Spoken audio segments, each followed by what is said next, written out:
Well, Jeff, this is an interesting question for you. Can AI agents form their own cultures? We often think of AI as tools that follow our instructions, but what happens when you actually put a dozen AI agents in a room together and let them interact? Are they going to stay isolated or do they start behaving more like a society? Well, it turns out University of London has been exploring this particular question and basically has found they operate more like a society. They develop shared norms, shared sort of cultural values. The way they tested this was in a series of naming games where they basically they took a bunch of AI agents and they paired them together and through a bunch of sort of tests and experiments, wanted to see if the group could come to the same name, right? That they all agreed on whatever the name was. And the names had no sort of intrinsic bias in them. They were just letter based, like A, B, C, D, E, or Oh, interesting. So no real value to the quality of the name. that's right. And what happened is so they would be randomly paired and the AI would not know which other AI it was paired with. All it would know is like whether it made a match using this name in previous interactions.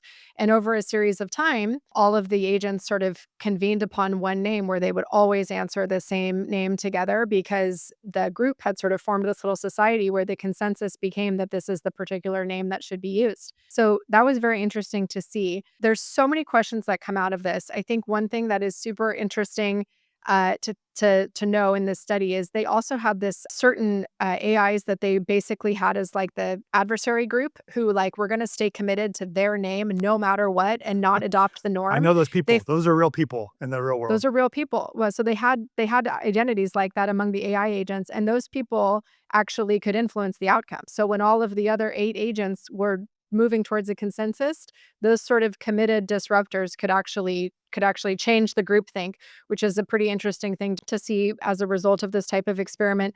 But so I think there's some really interesting oversight things here that people need to think about, and one of them actually goes to something that we've talked about a lot in the past is how to regulate AI. And there's so much conversation about making sure the model is fair or, debiased or this, that, or the other thing. But actually, the way these models are going to work is in concert with a bunch of other models. And so this is an example where I think if we overregulate too fast, we don't actually know what the real risks are going to be, right? Because if actually you have 10 perfect debiased models that, when put together, can come up with a unique society, that society and those outcomes is what you want to be monitoring, not each individual sort of model.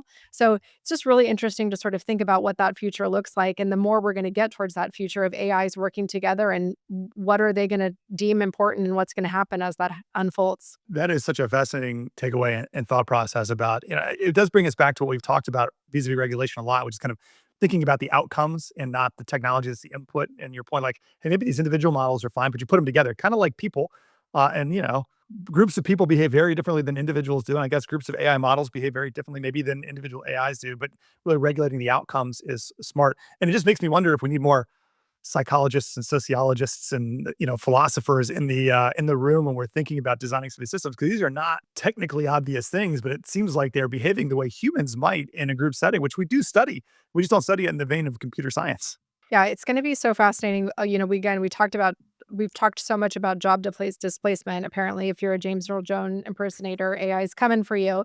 But like the need for new types of jobs of like people who are studying cultures and societies and shifts and this type of stuff and thinking about how AI interacts with humans and how humans oversee it, like that's like a whole new frontier for a lot of these industries, which is going to be really interesting, I think, to see if more people are needed and start studying these fields and thinking about these types of questions because it's definitely going to be sort of a paradigm shifting future for us. Yeah, I feel like if I were early in my career, I got kids, so maybe that's why I'm gonna encourage my kids, but like being the best manager of I mean, we teach people how to be managers of people, but in the future, you may be managers of like AI teams. And that may be a skill separate from writing the AI or writing a prompt. Like, how do you actually, and at least in the medium term, there's gonna be a lot of skills in how you get the most out of a singular AI model, but also out of a group of AI models you're trying to get.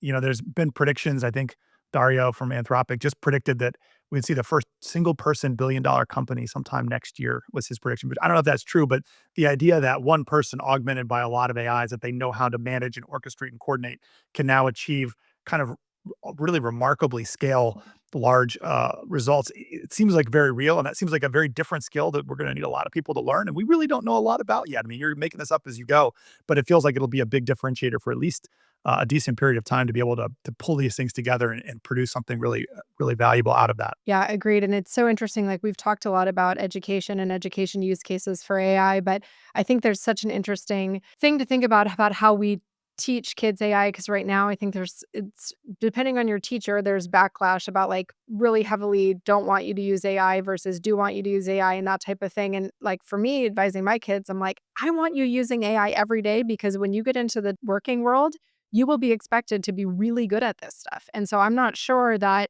using a paper and pen and all of that type of stuff is actually serving you in the same way that it did, 20 or 30 years ago. Now you really need to be thinking about how to use these other types of tools. And so I don't love it when teachers are not encouraging the adoption because these will be such valuable skill sets and required skill sets for most jobs in the not too distant future. Yeah, you've definitely seen some schools that are leaning into show me the prompts you use, show me the outputs, show me your iteration, show me your work, which is maybe just prompting the AI, understanding, don't use that source, use this source, let's highlight this topic, whatever.